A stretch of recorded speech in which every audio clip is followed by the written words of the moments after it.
Bonjour à toutes et à tous et bienvenue sur les ondes de Radio Canu pour une nouvelle émission, les congrès de futurologie, émission de science-fiction proposée par l'équipe de programmation des Intergalactiques, en compagnie toujours de Nicolas Sébastien Landé. Coucou Nico. Bonjour, l'increvable. L'increvable Nicolas qui est toujours là mais qui part bientôt en famille. Inch'Allah. Oui, évidemment. Aujourd'hui, une émission assez spéciale puisque nous n'allons pas parler de films en soi ou de thèmes en soi. Nous allons aborder thèmes en soi. Nous allons aborder thèmes en soi. Nous allons aborder thèmes en soi. Nous allons aborder thèmes en soi. Les musiques de films.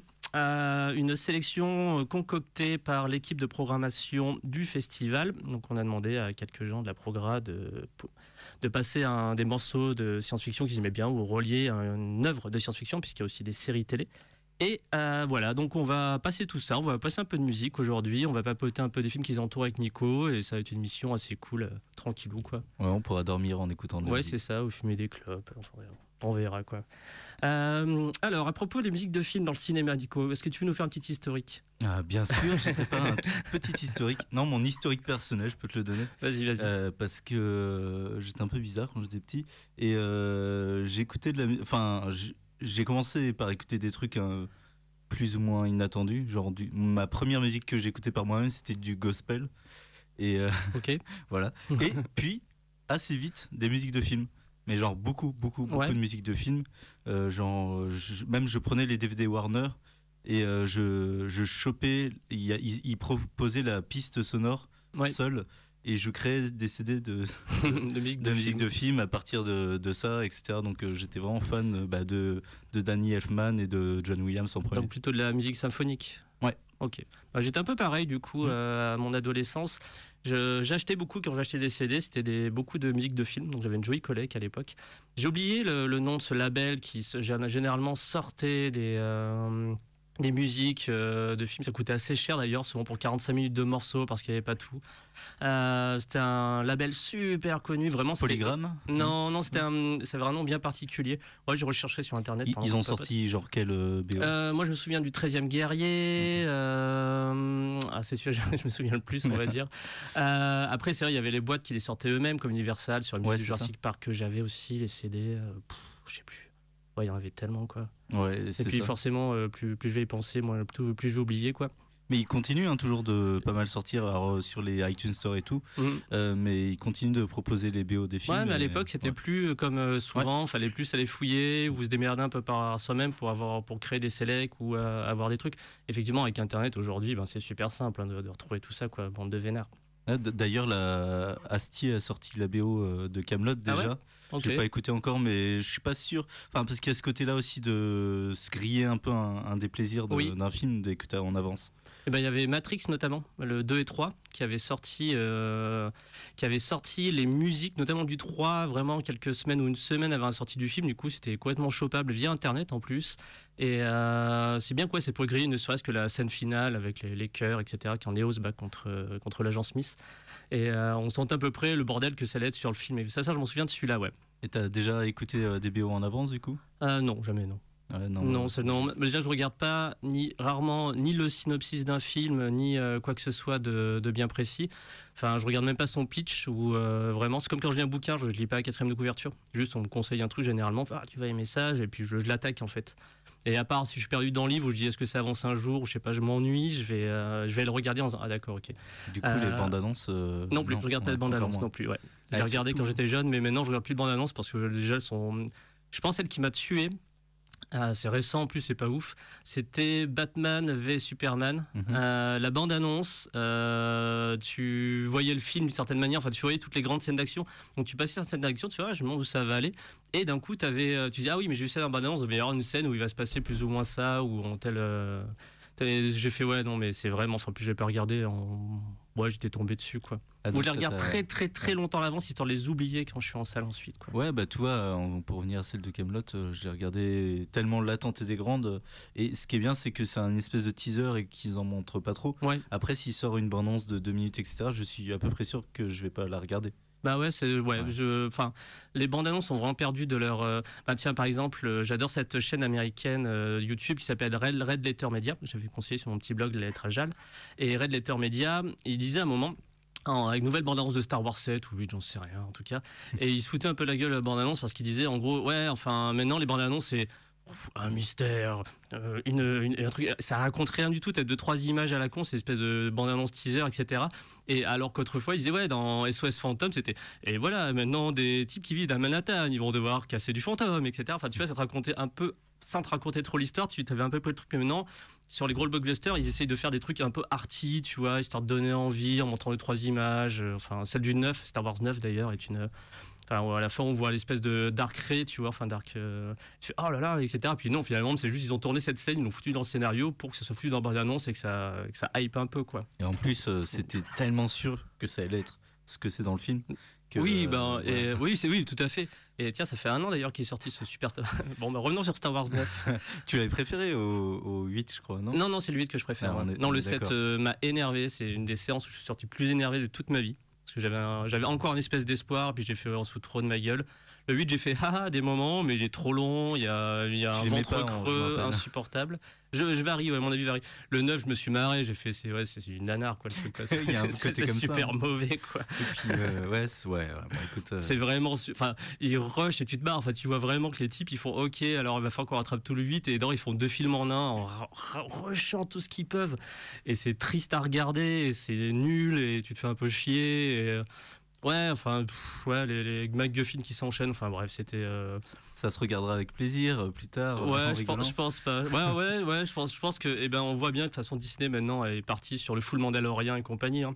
Et du coup, t'as fini la saison 2 Ouais, j'ai fini vendredi. Ouais. Vendredi, je regarde Star Trek Discovery, Is Dark Materials. La croisée des mondes, Mandalorian et maintenant The Expanse. Donc c'est un peu mes 3-4 heures de série. Je me fais chaque épisode chaque semaine en attendant patiemment. Et du coup, Mandalorian saison 2, c'était meilleur que la première. La première m'avait saoulé, je m'emmerdais au 6e épisode. Je faisais laisse tomber. Et la deuxième, j'ai fait ok, d'accord, c'est un peu mieux fait, mais je trouve pas ça ouf non plus. Mais c'est toujours meilleur que n'importe quel comme on dit déjà du Randall, post-nostalgie que le 7-8-9. Enfin, clairement, quoi, ça reste beaucoup plus honnête dans ce que ça propose. Après, je trouve ça un peu long, ça tire un peu le scénario comme ça peut. La musique est pas ouf, je trouve aussi. La musique un peu générique de base, elle est très sympa. Ouais. Après, c'est tout, mais. Ouais. Elle fait un peu western, etc. Ouais, elle était inattendue. Mais là, ils ont annoncé 10 prochaines séries Star Wars. Ouais. Voilà, on parle Star Wars. C'est Noël aussi, c'est l'époque où sortait Star Wars. D'habitude, on a envie de parler Star Wars. Celle avec Ewan McGregor, moi je suis curieux. Pas dessus. Ouais, elle me hype un peu.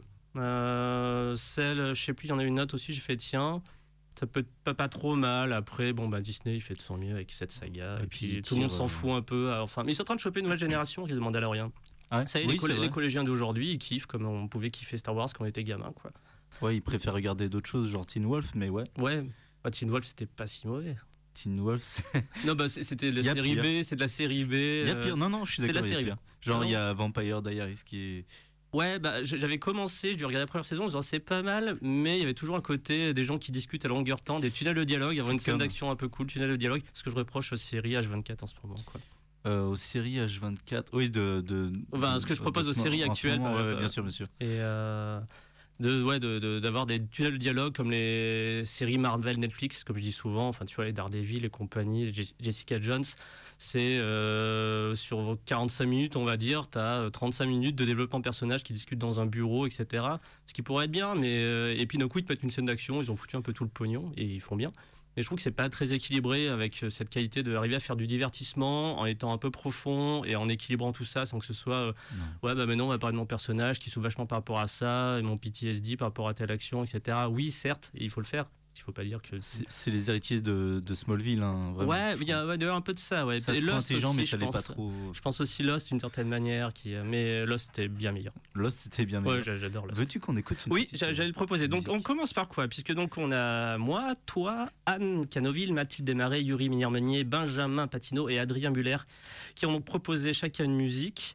On va faire découvrir au fur et à mesure. Qu'est-ce que toi tu connais un peu? Je sais pas ce qu'a sélectionné Adrien, du coup je veux bien voir ce qu'il a sélectionné en mettant. Écoutez, Adrien Muller est donc le chargé de coordination, pardon, c'est pas le chargé de coordination, le chargé de production du festival, et donc qui s'occupe aussi beaucoup de l'admin et de la prod, tout simplement, du festival. Gros boulot, et qui fait bénévolement depuis quelques années maintenant. C'est un ancien du festival.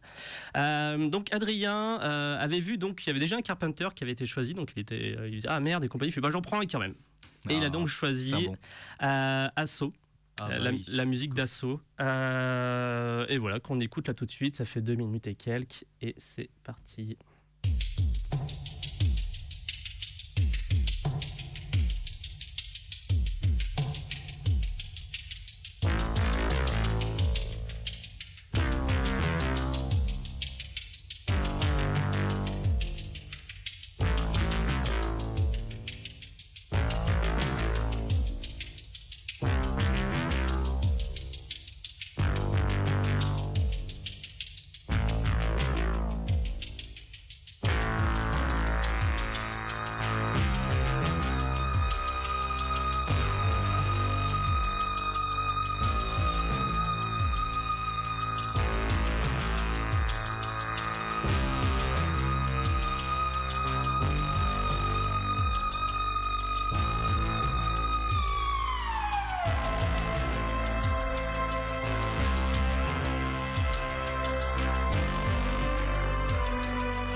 Asso sur le Central 13,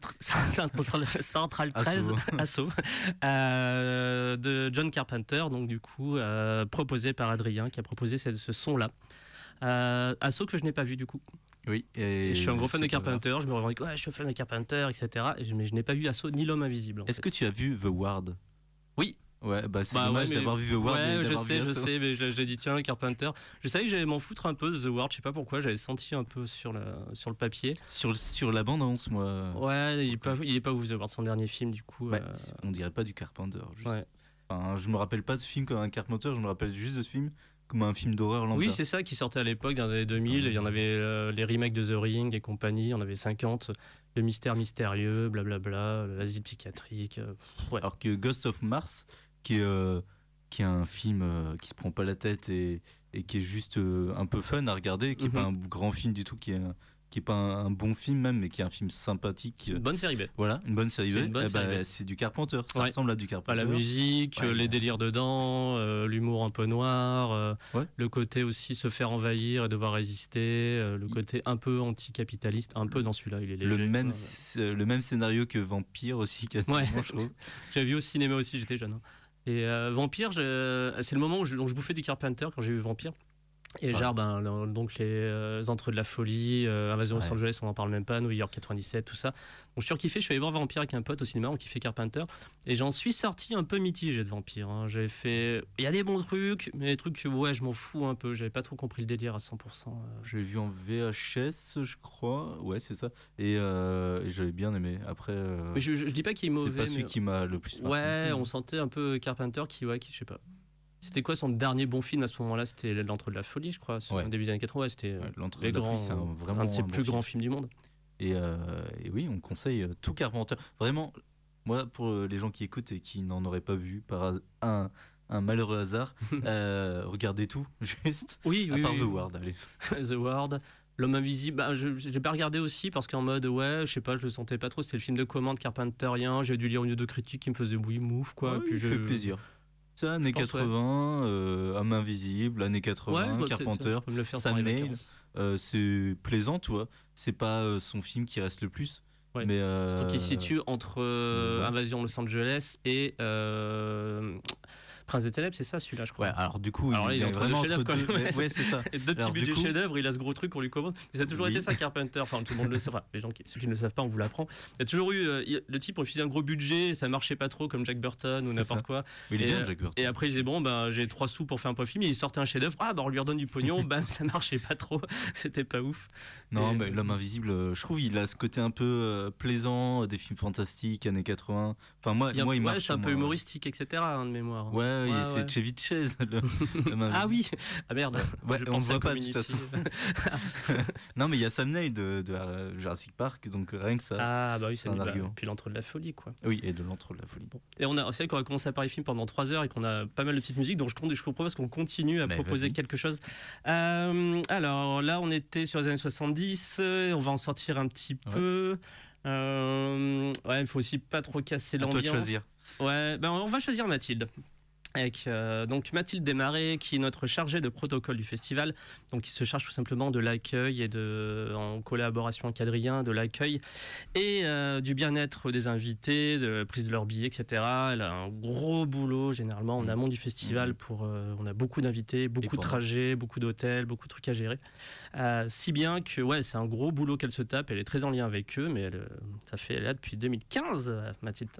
C'est une valeur dont on ne pourrait plus se passer aujourd'hui. Et Mathilde a choisi The Terminator, The Main Theme, un ch'ti classique des familles qui fait toujours plaisir. Est-ce que c'est pas années 70 aussi le premier? C'est pas 83?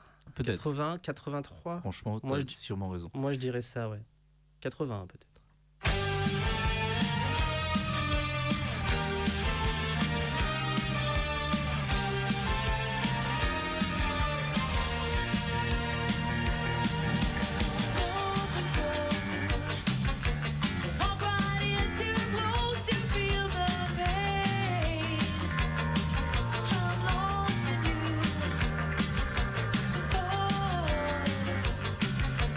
Now you strike the matches.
bien sur les ondes de Radio Canu, être un écouté de la pop des années 80. Vous êtes sur les congrès de futurologie, émission de science-fiction proposée par l'équipe de programmation des Intergalactiques. Et je suis content d'arriver à dire ça sans respirer maintenant. Bravo. Et ça répondait à ma question. Est-ce que c'est fin 70 ou 80 ? C'est clairement dans les années 80. C'est ça, oui, c'était l'époque 80, où... je sais pas. J'ai pas regardé, mais Terminator c'est 80, Terminator. Ouais, mais c'est sûrement même... 84, on dit n'importe quoi. Ouais, non, mais c'est sûr. J'avais un doute. De toute façon, la chanson le prouvait. Oui, c'est l'époque où ils mettaient tout le temps des musiques. Il y a toujours le morceau pop qui accompagnait le film. Et puis il y a eu les années 90 où il y avait Will Smith qui accompagnait le morceau, des films, etc. Ah, ça, j'en ai eu des CD de Will Smith de rap.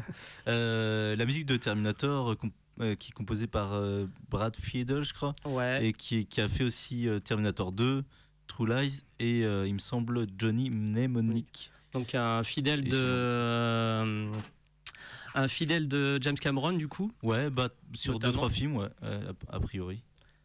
Et voilà, donc Mathilde a proposé ça. Après, elle avait mis à la fois le morceau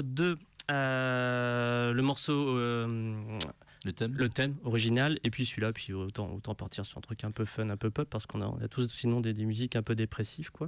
C'est clair que niveau science-fiction, c'est pas toujours joyeux. Ok, qu'est-ce qu'on a à dire sur Terminator ? C'est vachement bien.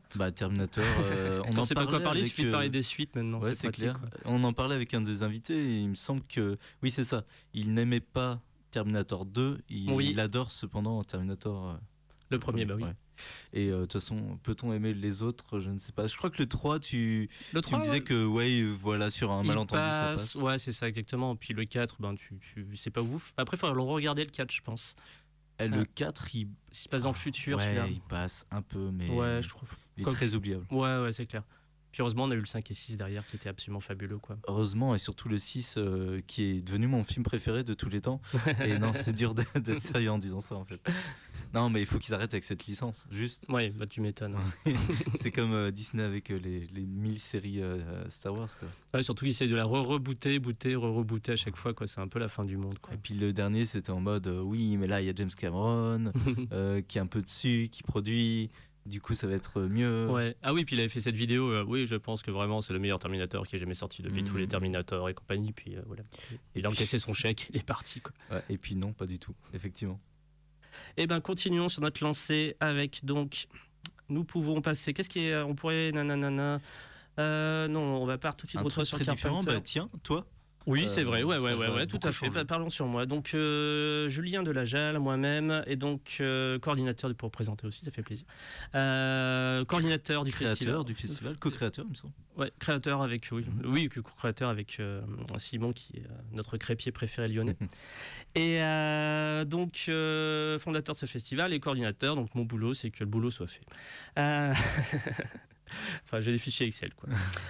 Donc, moi, j'ai donc sélectionné Matrix, une son, parce que voilà, j'y ai pensé un peu immédiatement, avec ce morceau emblématique que je ne vois pas sur ma. Est-ce que j'ai oublié de le mettre sur ma palette ? Et d'un compositeur qui a pas une carrière extraordinaire, alors qu'il a fait une BO.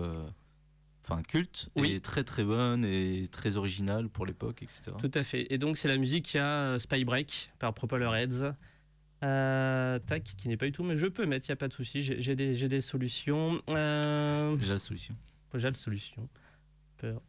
Hop. Continue à parler juste. Continue à parler, Nicolas. Parle. Eh bien, je parle. Non, mais effectivement, Matrix, moi, la BO m'avait suffisamment marqué pour que je l'achète en CD. Elle était folle cette BO, il y avait tellement de bons trucs dessus, c'était dingue, quoi. Et elle m'avait marqué, c'est un truc que j'ai écouté en boucle, etc. J'ai découvert Rammstein en tardif sur le coup, grâce à ça, enfin je suis devenu gros fan de Rammstein. Je connaissais déjà à l'époque du coup, mais Rammstein, non, ça avait été moi j'avais acheté le CD et que j'avais demandé à Noël, entre autres cadeaux, et je l'avais eu. Et sauf que c'était pas celui que je voulais. J'avais eu le CD avec les morceaux de rock. Alors j'aimais déjà le rock, etc. Il n'y avait pas de souci. Donc il y avait Rammstein. C'est celui-là que c'est cool. Mais moi je voulais la musique, la vraie musique orchestrale qui sortait, je crois, sous le label dont je parlais tout à l'heure. Du coup, je l'ai avec acheté cette tranche après. Violette, etc. Ouais. Avec mes petits sous, là, je l'ai acheté. J'ai trouvé. Elle était vachement bien, ouais, de ouf. Très marquante. Ok, allez, c'est bon là, c'est reparti.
Vous êtes toujours sur les antennes de Radio Canu, l'antenne ou les ondes de Radio Canu, en compagnie des congrès de futurologie, émission de science-fiction proposée par l'équipe de programmation des Intergalactiques. Attention, nouvelle musique qui a fait se mettre. Et nous avons Yuri qui nous avons rejoint actuellement, qui passait par là. Exactement, j'étais entre deux destinations. Je me suis dit, tiens, si je passais. C'est bon, t'as ton son, excuse-moi, ouais. Je l'avais pas monté. Donc je disais, ouais, bah oui, je passais faire un coucou pas loin. J'étais entre deux destinations. Je me suis dit, je vais passer faire un coucou. Puis c'était histoire de faire un coucou avant Noël. Et puis de passer sur l'antenne en 2020. Parce que, donc oui, pour éventuellement les auditeurs qui reconnaîtraient ma voix, c'est Yuri la science des chèques et glutamate. On a tenu. Je suis très content de passer vous voir. Vous avez pris un peu la suite, notre ancienne. J'étais avec Prof Tob, on a fait pendant des années échec et glutamate là sur ce créneau horaire à cette heure-ci. Et voilà, hyper content de passer la main, de vous passer la main sur ce créneau horaire là. Donc 11e émission voilà. Aujourd'hui. 11e. 11e, ouais. Ah ouais. Ça passe. Ouais, ça passe super vite. Classe. On est là toutes les semaines. Ouais, vous en avez fait combien, vous Nous, on a fait plus d'une centaine en 4 ans. Tu m'étonnes. Parce que, bon, parfois, on était. Entre moi et Tobia, on a eu des moments où on était un peu largués, un peu. Ouais, mais une centaine. Donc, il y a eu des moments où on en a sauté certaines, mais on en a fait une bonne centaine, ouais. C'est déjà beaucoup. Sur la formule cinéma, puisque Échec et Glutamate est une émission qui existait depuis beaucoup plus longtemps. C'était Simon qui gérait l'émission pendant encore les années qu'on précédait. D'accord, du coup vous aviez repris un truc. Donc là, ouais, c'est ça. Donc il y avait déjà plein d'émissions qui avaient été faites par le passé. Mais... Okay. Alors, pourquoi ça s'appelait Échec et Glutamate du coup c'est un nom qu'ils avaient trouvé eux c'était une émission qui était donc culturelle, et Échec et Glutamate c'était un jeu de mots sur échec et mat, et le glutamate qui est une espèce de matière, je sais plus, il faudrait que je rebosse le sujet, mais en tout cas j'aime bien le nom d'Échec et Glutamate. Oui, ça on peut assez bien. Il est assez original effectivement. C'est ça, c'était assez cool. Et on l'avait repris à notre compte pour l'émission Formule Cinéma qu'on a fait pendant 4 ans, où chaque semaine on venait parler d'un film. Et où vous êtes venus l'un et l'autre d'ailleurs en tant qu'invités à quelques reprises. Vous pouvez écouter tout ça sur le site. On a un blog, on avait fait un blog à part, c'est le blog Échec et Glutamate. Voilà. Mais sur le blog Radio Canu, il y a un lien qui permet d'y accéder, l'ancien blog Radio Canu. Dis-moi Yuri, quel est ton rapport à la musique, aux bandes originales de films ? Ah bah c'est un peu la seule musique que j'écoute moi à l'origine. Ah oui, c'est vrai que tu t'aimes pas la musique, on en a parlé. Alors, ça. Plus exactement, je suis à musique, à musique avec des petites variantes, des petites différences, et notamment le fait que de la musique associée, c'est-à-dire à musique, c'est-à-dire que j'entends pas la différenciation entre les notes, et la musique, moi, si j'en écoute comme ça, elle va pas me provoquer d'émotions, d'effets. Mon cerveau va pas traiter l'information et plus que ça. Par contre, une musique que j'ai entendue associée à un film, quand je la réécoute, là j'ai toutes les émotions du film qui remontent. Et une musique de film, c'est un des rares trucs que j'ai écouté quand j'étais ado, quand j'étais plus jeune. Moi, avec le temps, je me suis construit un petit peu au contact de tout un tas de gens, je me suis construit une petite culture musicale, mais moi, ma base, c'est effectivement la musique de film. Et c'était quel compositeur plutôt ? Oh bah quand t'es ado, je sais plus, forcément John Williams a compté. À tout âge. Non mais voilà, forcément il y a un paquet de BO de John Williams qui compte. J'avais failli sélectionner là pour l'émission le Jurassic Park, qui moi me fait toujours un effet ouf. Mais John Williams, c'était aussi la BO de Superman, de Star Wars, de tout un tas d'autres trucs hyper cool. Vraiment tellement tout. Et je sais pas, je me suis, quand j'étais au collège, il y avait eu la sortie de Amélie Poulain par exemple. On sort de la SF, mais typiquement Yann Tiersen, c'est un truc que j'ai écouté quand j'avais 14-15 ans. Moi je suis allé le voir, je me rappelle Amélie Poulain, je retrouvais mes parents, j'étais un peu en retard, je les ai retrouvés au cinéma et j'étais vraiment jeune, toi. Et je suis arrivé, j'avais manqué peut-être la première scène, je suis tombé là-dessus et je suis devenu complètement fan de Caro et Jeunet par la suite. Mais de Jeunet en tout cas, ouais. Ah ouais, après à partir d'Amélie Poulain, tu t'avais pas découvert avant Délicatessen et Tes enfants perdus, qui pour le coup sont des films de science-fiction. Mais c'est 2001, enfin toi je suis de 88, j'étais pas bien vieux. Oui, moi c'est des VHS que j'ai poncé, que mon père avait enregistré. Cool. Délicatessen, je l'ai poncé quand j'étais enfant. Délicatessen, musique super cool aussi, c'est Angelo, je saurais pas dire son nom de famille. Badalamenti, un truc comme ça. Mais ouais, il y a quelque chose de très mélancolique dans cette musique, c'est une espèce de Délicatessen, c'est un post-apo très mélancolique, une espèce de couvre-feu, de monde dystopique, avec une espèce de couvre-feu où les gens restent chez eux. En plus de cette histoire de boucher qui tue des gens la nuit pour nourrir les gens de l'immeuble et faire du commerce. Mais tu as choisi quelle musique du coup? Moi, pour aujourd'hui, j'avais proposé Mad Max. Ah bah bingo. Eh ben c'est parti, on s'écoute Mad Max puisqu'on va avoir un temps un peu limité, il nous reste quelques morceaux, c'est parti. Ouais.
Mad Max Fury Road, donc le plus mauvais.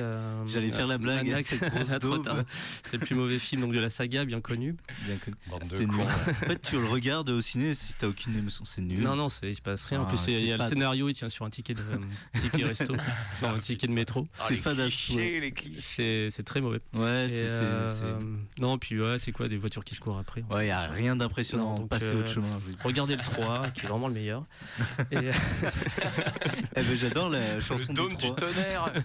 J'adore la chanson du 3. Il est pas mauvais le 3, mais bref. Mais non, c'est le meilleur film de 2015, juste Mad Max Fury Road. Ouais, peut-être pour moi, ces dernières années. Même. Pour moi, c'est le meilleur film du monde. Non. Après, je dis ça un peu en souriant, mais je le crois. Je pense que je le crois, que c'est vraiment un des tout meilleurs films de tous les temps. Moi, je suis rarement allé voir 3 fois un film au ciné. Ouais. Et lui, c'était le cas, parce que je voulais en profiter un maximum. Putain, cette méchante claque. Je l'ai encore revu, j'ai eu la possibilité de le revoir là en 3D il n'y a pas longtemps. C'est toujours incroyable. Hein. C'est d'une efficacité à toute épreuve. Visuellement, c'est absolument incroyable en termes de l'esthétique, le rythme, l'énergie qu'il y a dans ce film, l'énergie qu'il y a dans la musique. C'est un morceau de bravoure. On retient son souffle pendant 2 heures, c'est absolument fabuleux. Je suis curieux de voir George Miller, là, il prépare un nouveau film qui n'est pas un Mad Max, avec Tilda Swinton et je ne sais plus, Idris Elba, je crois. Du coup, curieux. Est-ce qu'il sera capable de refaire ce coup d'éclat qu'il a fait à 70 ans passés Il a dit que ça sera un anti-Mad Max, hein, donc ça va être vraiment pas le même délire, mais je suis curieux de voir ce qu'il va proposer, quoi. Le rythme qu'il va mettre dans son film. Parce qu'il est toujours très inventif, très doué dans ce qu'il fait. Donc, on aime George Miller, bien sûr. On aime Papy Miller. Ouais. Et passons, vu qu'on a un temps un peu limité, passons à ton. Il nous reste encore 3 morceaux. Et Nico, on va passer au tien, du coup, je propose. Inch'Allah. Allons-y. Et c'est quoi ton morceau? Et tu es qui, Nico? Eh bien, je suis un mec qui est là et qui aime bien s'incruster dans des émissions de radio, notamment, et qui regarde plein de films pour les intergalactiques, pour en sélectionner quelques-uns avec les gens et qu'on trouve des films chouettes à vous proposer. Et du coup, j'ai sélectionné quoi? Du Carpenter, hein, comme tu disais, Adrien en a sélectionné quand même. Mais j'ai proposé, je sais même plus. Si, 97. J'aime bien cette musique. Je l'ai sous les yeux, ouais. Elle est efficace, donc elle fera plaisir. Toutes les musiques de Carpenter. Alors, je crois qu'il n'y a pas trop de son au début, donc je commence à la lancer là, puis on peut continuer à parler. Puis qu'il y a du son, on arrête de parler. C'est du miel pour les oreilles. Il y a quelques secondes, je sais pas pourquoi. Kurt Russell. In a world. C'est parti. In a dark city. Dans le rôle de Snake Plissken.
Et donc nous venons d'écouter le thème de New York 97, donc le plus mauvais film de John Carpenter.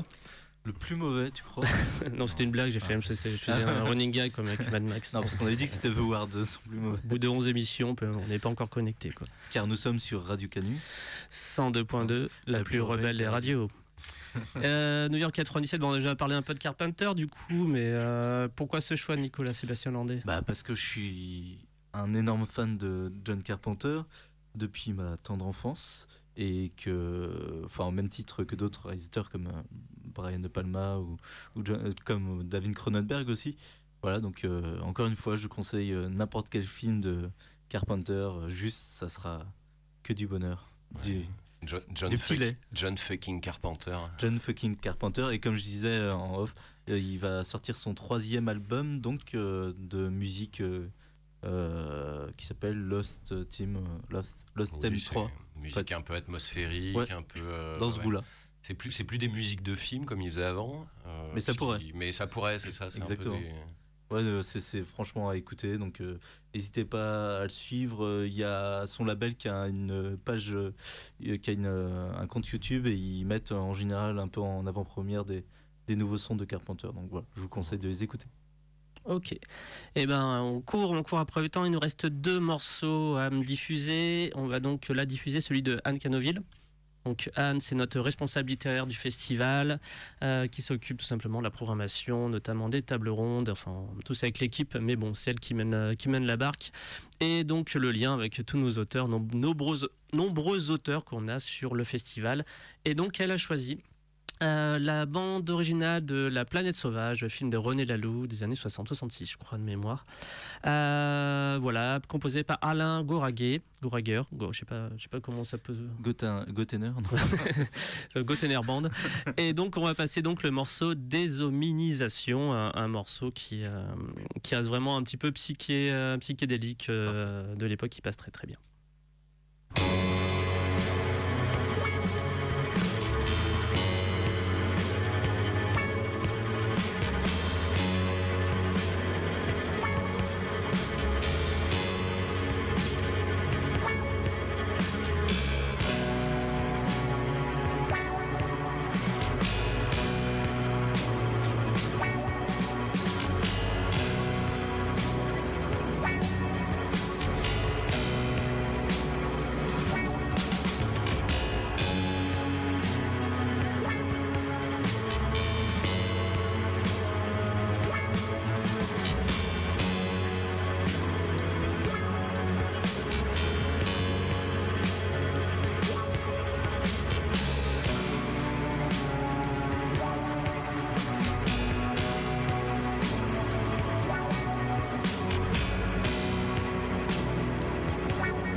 Déshominisation, musique originale du film La Planète Sauvage de René Laloux, sélectionné par Anne du festival. Il nous reste quelques minutes avant de passer notre dernier morceau. C'est un peu l'idée de devoir papoter pas trop pour passer les morceaux. Et donc, qu'est-ce qu'on peut dire sur René Laloux rapidement quand même C'est un des plus grands réalisateurs de films d'animation en France et que là, il l'a fait en collaboration avec Roland Topor, qui est un grand artiste aussi post-surréaliste. Donc, voilà. Visuellement, c'est le plus réussi des René Laloux. René Laloux, c'est un réal d'animation qui a fait que 3 films dans sa carrière. 3 dessins animés, 3 longs métrages animés. 3 longs métrages animés de science-fiction. Ouais. Les 3. Et pour chacun des 3 films, il a travaillé avec un artiste différent et donc Roland Topor sur La Planète Sauvage. Ouais, Moebius sur Les Maîtres du Temps. Les Maîtres du Temps. Et le dernier, c'est Casa pour Gandhar.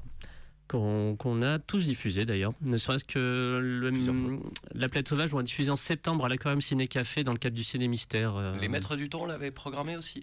Ouais, je crois, ouais. Pas certain que les Maîtres du Temps, on les programmé. Parce que je l'adore, perso. Moi, je l'aime beaucoup aussi. Très beau aussi. Gandhar, c'est sûr, on l'a programmé 50 fois. Maître ou pas, d'accord, peut-être que je me trompe, j'avoue. Voilà, en tout cas, pour tous ceux qui nous écoutent, c'est vrai que René Laloux, c'est vraiment une valeur sûre de la science-fiction française. À chaque fois, il adapte un roman classique, un roman d'un écrivain de science-fiction. Là, c'est Homme sans série, le titre du bouquin de base. Exactement. J'ai oublié l'auteur. Voilà, il s'associe René Laloux avec un auteur de science-fiction, puis un illustrateur, et ça fait des chocs à pic, quoi. Ouais, ça fait des chocs à pic. Et aux côtés de Paul Grimaud, c'est dans les plus grands anciens réalisateurs aujourd'hui décédés. Même si maintenant on a des La Guilloni et d'autres réalisateurs. Et puis on voit qu'en plus, les carrières des mecs à l'époque étaient quand même plus compliquées, parce qu'entre René Laloux qui a fait que 3 films, 3 longs métrages, et Paul Grimaud qui en a fait qu'un et demi. Ouais, un demi. Tu penses à celui avec la table tournante, mais qui est plus un qui mélange les gens. C'est ça, qui mélange plein de courts métrages en fait. C'est notre Roger Rabbit à nous. Ok, c'est l'heure de notre dernier morceau avant de laisser la place à l'émission Comment faut-il que je vous le dise, une émission qui vous parle de poésie, de rythme, de mots, de musique, d'absurde et de ridicule à 18h, donc sur les ondes de Radio Canu 102.2, la plus rebelle des radios. Ouais, on a bossé. Ouais, je vois ça, vous êtes au point, c'est bon. Donc, dernier morceau proposé par Benjamin Patino, a.k.a. Bolchegeek, qu'on a déjà reçu ici une fois, et qui fait aussi partie de la programmation du festival avec toute son érudition habituelle. Et donc Benjamin a donc sélectionné musique de Cowboy Bebop, Mushroom Hunting, qui va donc clore cette émission. Si on peut dire 2-3 trucs sur Cowboy Bebop, on a 15 secondes. C'est une des meilleures séries d'animation des années 90, on est dans les années 90. Début 2000, non peut-être début 2000, ouais, c'est vrai. Animé japonais, et voilà. Regardez, c'est très bien. Ouais, carrément. Moi, j'ai pas vu la fin, j'ai regardé quelques épisodes, mais en fait, je l'avais pas continué, du coup, honte à moi. Il y a un film aussi, mais je l'ai pas vu, et du coup, je sais pas s'il peut se regarder à part de la série. Je crois que c'est une espèce de préquel où c'est qu'il faut forcément. Okay. En tout cas, Cowboy Bebop, comme tous les autres trucs qu'on nous a proposés, regardez, n'hésitez pas à piocher dedans. Rythme un peu plus jazzy et un peu plus enjoué avant de passer à Noël. Et vu qu'on lâchera tout de suite l'émission après, Joyeux Noël. Joyeux Noël à tous. Joyeuses fêtes de fin d'année. Ouais, c'est ça, on dit joyeuses fêtes. À tous. Allez, c'est parti pour Cowboy Bebop. Let's kick the beat.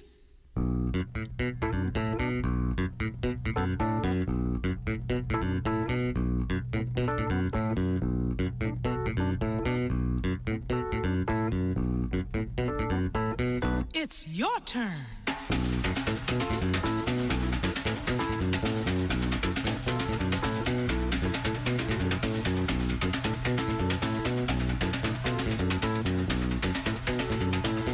The conga drums.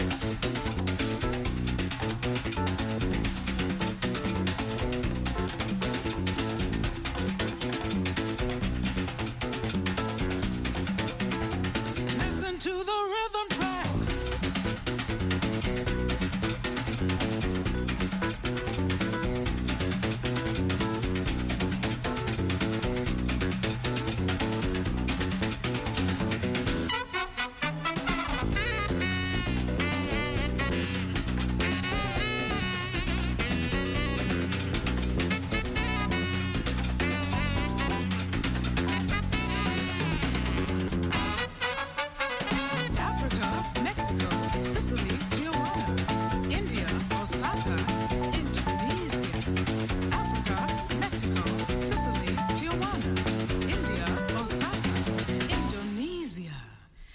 Africa, Mexico, Sicily, Tijuana. India, Osaka, Indonesia. Africa, Mexico, Sicily, Tijuana. India, Osaka. Just bring us back to.